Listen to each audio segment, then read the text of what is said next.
السلام علیکم ورحمۃ اللہ وبرکاتہ۔ عزیز بچوں، میں نواز علی ویڈیو کے ان کلاسز میں آپ سب کا تہہ دل سے استقبال کرتا ہوں۔ آج ہم سیکھیں گے جماعت ہشتم یعنی class 8 subject Urdu, lesson number 2، lesson name Hazrat Umar بن عبدالعزیز رحمۃ اللہ علیہ، جس کو ہم نے 3 ماڈیول میں تقسیم کیا ہے، جس میں سے ہم آج ماڈیول نمبر 2 پڑھتے ہیں۔ سبق کا نام حضرت عمر بن عبدالعزیز رحمۃ اللہ علیہ اور مصنف ہیں مولانا شبلی نعمانی۔ تو اب چلیے اسٹوڈنٹس، ہم حضرت عمر بن عبدالعزیز رحمۃ اللہ علیہ کے سبق کے دوسرے حصے کا مطالعہ کرتے ہیں، اور ساتھ ہی ساتھ اس کے مشکل الفاظ انڈر لائن کرتے ہوئے یعنی خط کشیدہ کرتے ہوئے اس کے معنی کو بھی سمجھنے کی کوشش کریں گے۔ حضرت عمر بن عبدالعزیز رحمۃ اللہ علیہ اکثر عیسائیوں اور یہودیوں کے یہاں مہمان ہوتے تھے۔ طلباء، آپ بتائیے کہ عیسائی کسے کہتے ہیں؟ ہم نے پچھلے سبق میں سن چکے ہیں۔ جی، عیسائی کہتے ہیں حضرت عیسیٰ علیہ السلام کی جو امت تھی اس کو، اور یہودی کسے کہتے ہیں؟ جی، حضرت موسیٰ علیہ السلام کی جو امت تھی اس کو یہودی کہتے ہیں۔ وہ ابھی بھی یہ لوگ موسیٰ علیہ السلام کو ماننے والی قوم باقی ہے، اور اسرائیل میں موجود ہے، وہاں پر عیسائی ہے۔ یہ ساری دنیا میں بہت زیادہ ذہین لوگ ہوتے ہیں، لیکن ان کے کھانے کی قیمت دے دیا کرتے تھے۔ حضرت عمر بن عبدالعزیز رحمۃ اللہ علیہ بادشاہ تھے، عیسائیوں اور یہودیوں کے ہاں جب مہمان ہوتے تھے تو کیا کرتے تھے بادشاہ سلامت؟ ان کے کھانوں کی قیمت دے دیا کرتے تھے۔ وفات کے وقت اپنے مقبرے کے لیے جو زمین پسند کی وہ ایک عیسائی کی تھی، اس کو بلا کر خریدنا چاہا۔ اس نے کہا، امیر المومنین، جی امیر المومنین، قیمت کی ضرورت نہیں، ہمارے لیے تو یہ امر باعث برکت ہے۔ امر یعنی یہ جو کام ہے، یہ جو ہے، یہ تو ہمارے لیے برکت کا باعث ہے۔ لیکن انہوں نے نہ مانا اور 30 دینار دے کر وہ زمین خرید لی۔ دینار اس زمانے کا روپیہ پیسہ جو ابھی بھی سعودی میں ریال اور کویت میں دینار چلتے ہیں، تو اس زمانے کا روپیہ پیسہ ہے یہ 30 دینار دے کر وہ زمین خرید لی۔ حضرت عمر بن عبدالعزیز رحمۃ اللہ علیہ اپنے ارد گرد خوشامدیوں کو دیکھنا پسند نہیں کرتے تھے۔ طلبہ بتائیے، خوشامد کسے کہتے ہیں؟ جی، خوشامد میں ہی بتا دیتا ہوں، سنیے۔ خوشامد کہتے ہیں چاپلوسی کرنے والوں، چاپلوسی، یا یوں سمجھیے کہ جھوٹی تعریف۔ بادشاہوں کے پاس یا جو بڑے لیڈرز ہوتے ہیں ابھی بھی، ان کے پاس جو ہے آزو بازو ان کے ہاتھوں پیروں میں پھرنے والے ایسے چند لوگ ہوتے ہیں جو ان کی غیر ضروری تعریف کیا کرتے ہیں، جھوٹی تعریف کرتے ہیں، انہیں کہتے ہیں خوشامد۔ حضرت عبدالعزیز رحمۃ اللہ علیہ ایک بادشاہ ہوتے ہوئے اپنے ارد گرد آزو بازو قریب آس پاس میں کسی چاپلوسوں کو، جھوٹی تعریف کرنے والوں کو دیکھنا پسند نہیں کرتے تھے۔ وہ اکثر عالموں کو بلواتے اور ان سے نصیحت کی درخواست کرتے۔ جی، علماء کو بلاتے تھے اور ان سے کہا کرتے تھے کہ مجھے کچھ نصیحت کیجئے کہ میں ایک بادشاہ ہوتے ہوئے کس طرح حکومت کو سنبھالوں۔ وہ چاہتے تھے کہ علماء انصاف کرنے میں ان کی رہنمائی کریں۔ رہنمائی کرنا یعنی مدد کرنا، رہنمائی کریں، نیکی کے کاموں میں مدد کریں۔ کون؟ علماء۔ جی، حاجت مند یعنی ضرورت مندوں کی حاجتیں ان تک پہنچائیں، جی، اور ان کے سامنے کسی کی غیبت نہ کریں۔ عام طور پہ جتنے بڑے لیڈرز ہوا کرتے ہیں یا مالدار ہوا کرتے ہیں، ان کے آزو بازو چاپلوس یا تو چاپلوسی کرنے والے، جھوٹی تعریف کرنے والے ہوتے ہیں، یا پھر دوسروں کی غیبت، دوسروں کو نیچا گرانے تاکہ ان کا بول بالا ہو جائے۔ وہ تو اپنی کاوشوں سے اپنی کوششوں سے نام نہیں بنا سکتے تو یہ آزو بازو رہنے والے کیا کرتے ہیں؟ لوگوں کی غیبت کیا کرتے ہیں، جس سے ایک اس لیڈر کی تعریف کرنا مقصود ہوتا ہے، دوسرا وہ خود اپنے آپ کو ثابت کرنے کی کوشش کرتے ہیں غیبت کے ذریعے سے۔ وہ ملازموں کے آرام کا خیال رکھتے اور کسی کام کو کم تر نہیں سمجھتے تھے۔ عام طور پہ یہ دیکھا جاتا ہے کہ جو بادشاہ ہے یا پھر بڑے لیڈر وغیرہ ہیں وہ اپنے آپ کو بڑا بڑا آدمی سمجھتے ہیں اور اتنی معتبری ان کے پاس ہوتی ہے، اتنا رعاب ہوتا ہے کہ ہر چھوٹی موٹی چیز میں لوگوں کو جھڑکنا، چھوٹی موٹی چیز کے لیے کسی آدمی کو دور سے بلانا، ایسی چیزیں کرتے ہیں۔ یہاں پہ وہ کسی کام کو کمتر نہیں سمجھتے تھے، ہر کام کیا کرتے تھے۔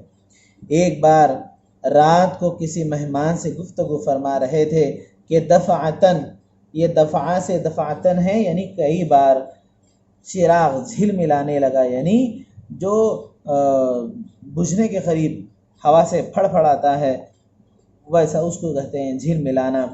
قریب ہی ایک ملازم سویا ہوا تھا۔ مہمان نے کہا اس کو جگا دوں؟ آپ بولے سونے دو۔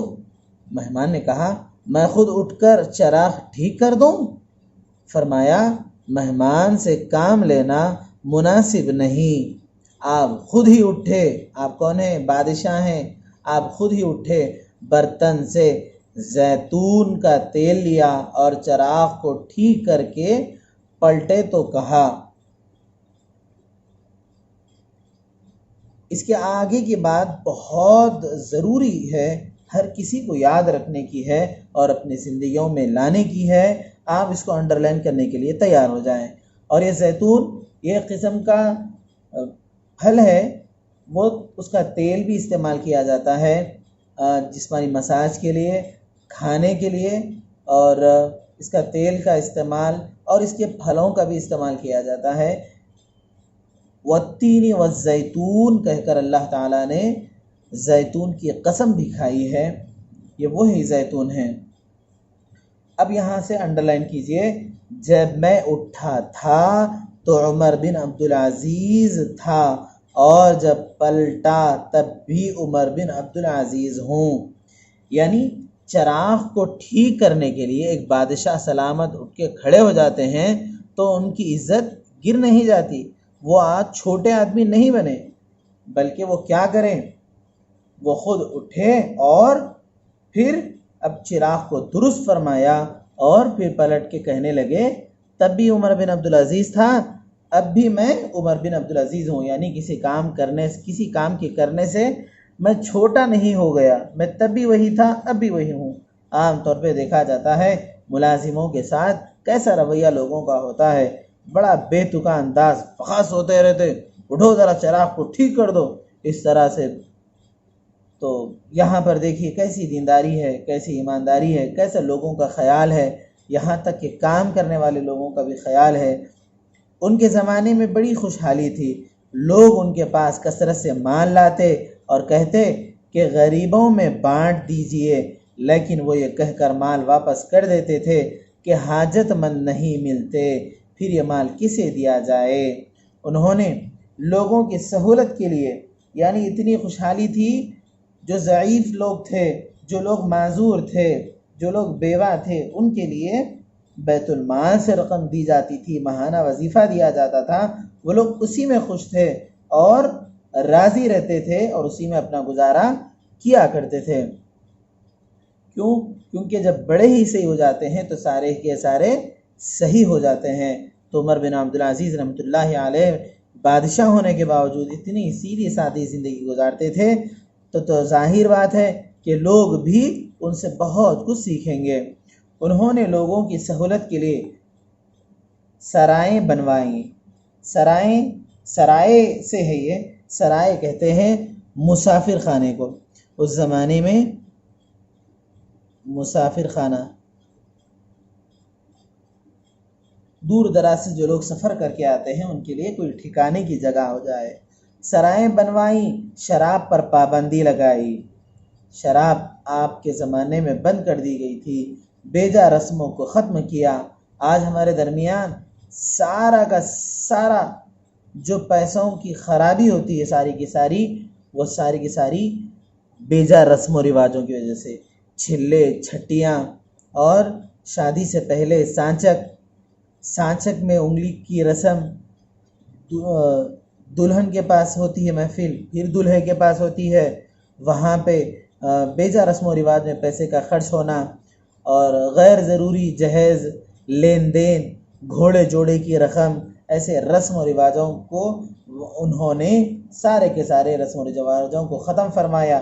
اس زمانے کے رسم و رواج، اس زمانے میں اس طرح کے رسم و رواج ہیں، گھوڑا جوڑا، یہ ساری چیزیں۔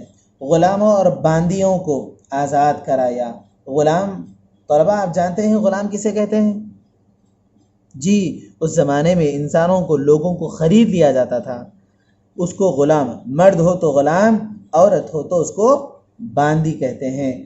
باندیوں کو آزاد کرایا، شاہی خاندان کے لوگوں اور حکومت کے افسروں کے ظلم و ستم سے عوام کو نجات دلائی۔ عوام بیچارے کچھ کام بنانے کے لیے افسروں کے، حکومت کے لوگوں کے پاس، افسروں کے پاس، لیڈروں کے پاس ظلم و ستم سہتے ہیں۔ یہ ساری چیزوں سے انہوں نے راحت دلوائی۔ ان کی خلافت کا زمانہ صرف 2 سال 5 مہینے رہا۔ طلبہ اس کو انڈرلائن کر لیجئے، آپ کا زمانہ، خلافت زمانہ کتنا رہا؟ 2 سال 5 مہینے رہا۔ حیرت اس بات پر ہے کہ اتنے کم عرصے میں یہ ساری اصطلاحات عمل میں آ گئیں۔ تاریخ میں ایسے عادل، نیک، عدل کرنے والے، نیک اور پرہیزگار اسلامی حکمراں کا نام ہمیشہ روشن رہے گا۔ ان پر اللہ کی رحمت ہو، رحمت اللہ علیہ۔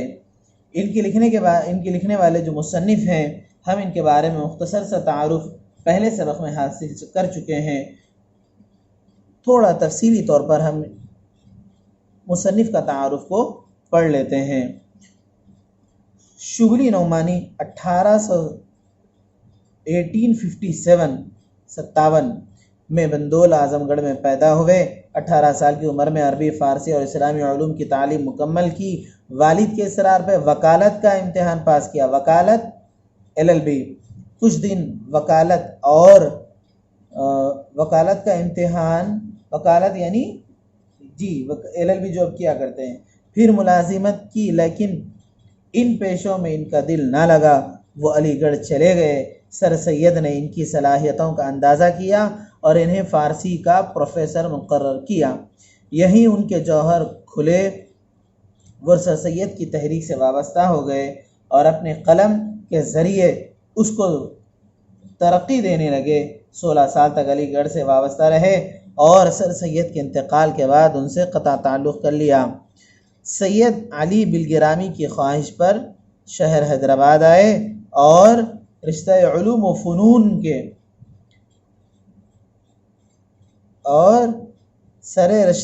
علوم و فنون کے ناظم مقرر ہوئے۔ ندوہ کے حالات خراب ہوئے۔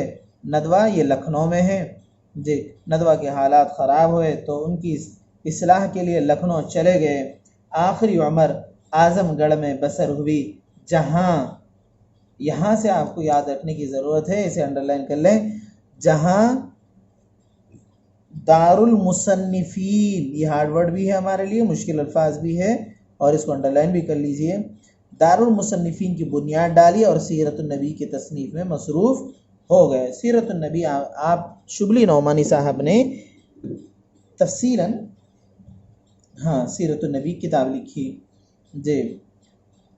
ان کی مشہور تصانیف، ان کی کتابوں کے بارے میں ہم پڑھتے ہیں۔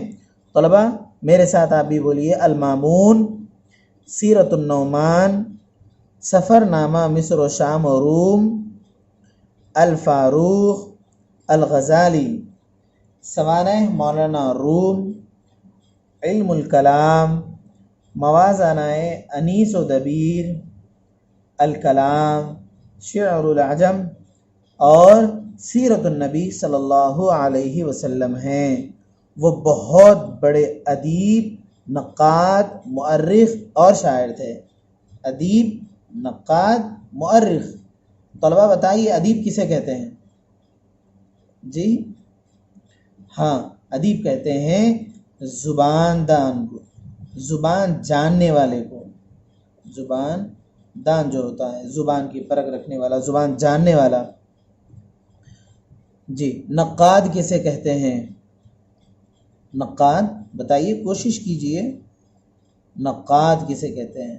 نقاد کہتے ہیں تنقید، تنقید و تبصرہ کرنے والا کو.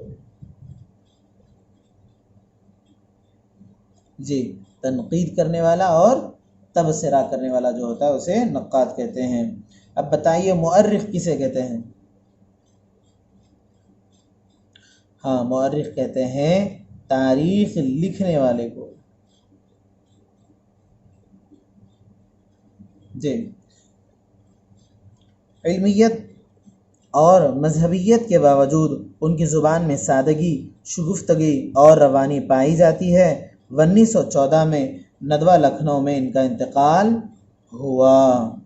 جی تو طلبہ ابھی دیکھیے، ابھی یہ جو ہمارا سبق تھا یہ صنف سخن نثر کی اقسام میں ایک قسم مضمون نگاری بھی ہے. نظم کی اقسام ہیں، نثر کی اقسام ہیں. نظم کہتے ہیں پویم کو، نثر کہتے ہیں پروز کو. نظم میں اشعار ہوتے ہیں، نثر میں کیا ہوتے ہیں بتائیے؟ جی جملے ہوتے ہیں. ایک قسم مضمون نگاری بھی ہے. یہ مضمون حضرت عمر بن عبدالعزیز رحمۃ اللہ علیہ کی شخصیت و سیرت پر مبنی ہے. یہ مضمون حضرت شبلی نعمانی نے لکھا ہے. طلبہ ہم اس سبق کے دوسرے حصے کے نئے الفاظ یا مشکل الفاظ کہیے لکھنے کی مشق کرتے ہیں.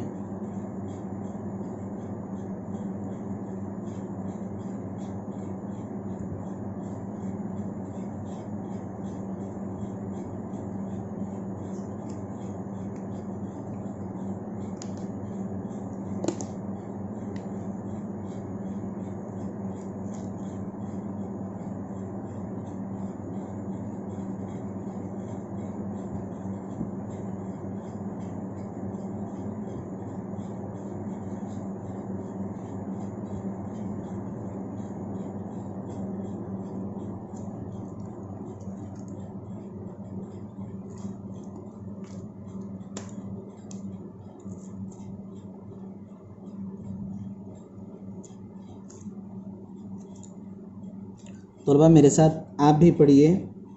عیسائیوں،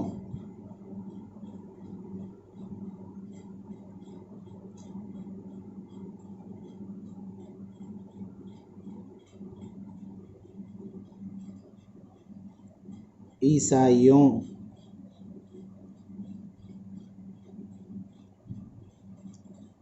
یہودیوں، یہودیوں،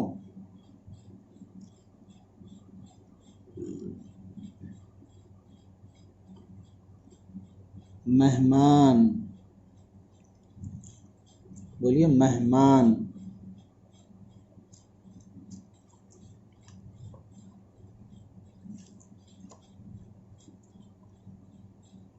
امیر المؤمنین،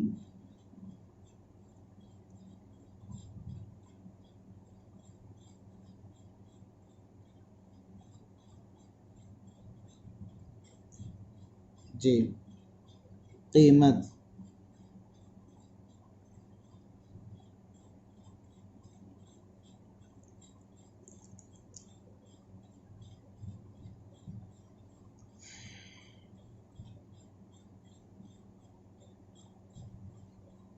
نصیحت،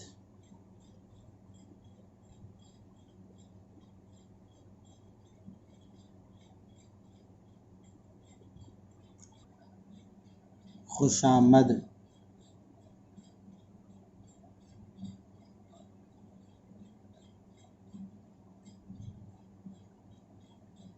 خوشامد کے بعد ہے رہنمائی،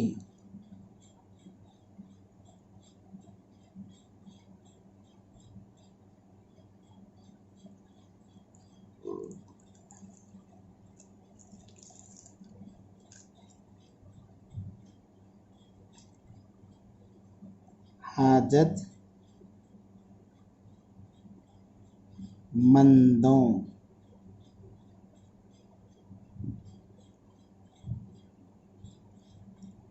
جی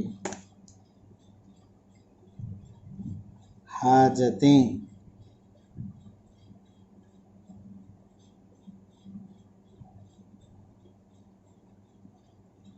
پہنچائیں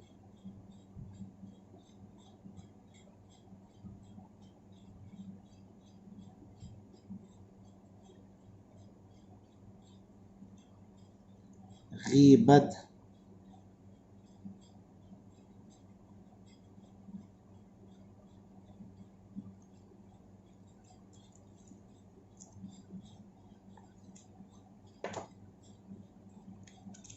گفتگو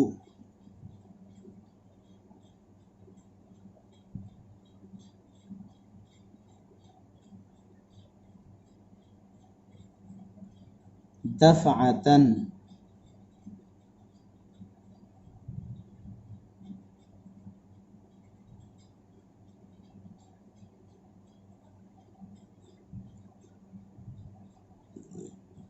جھلملانا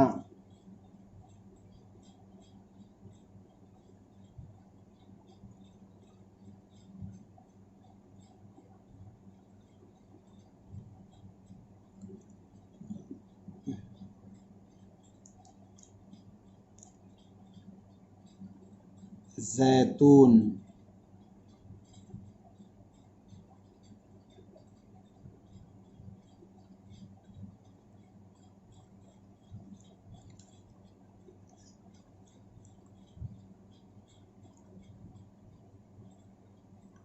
پلٹنا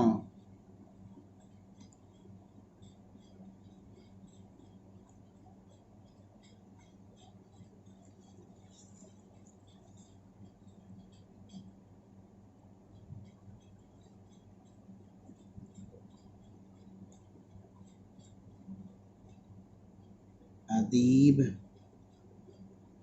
بولیے ادیب نقاد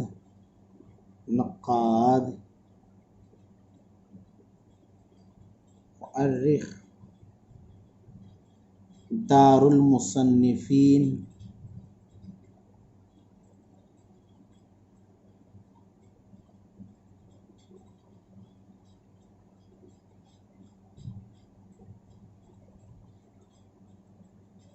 سیرت النبی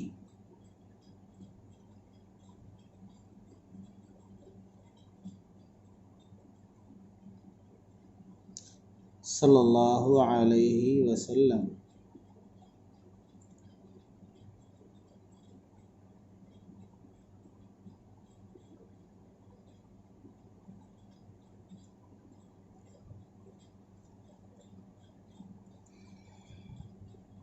مشہور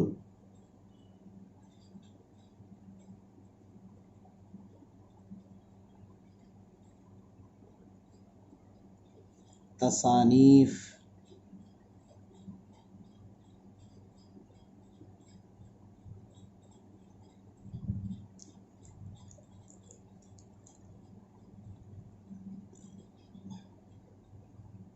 سیرت النعمان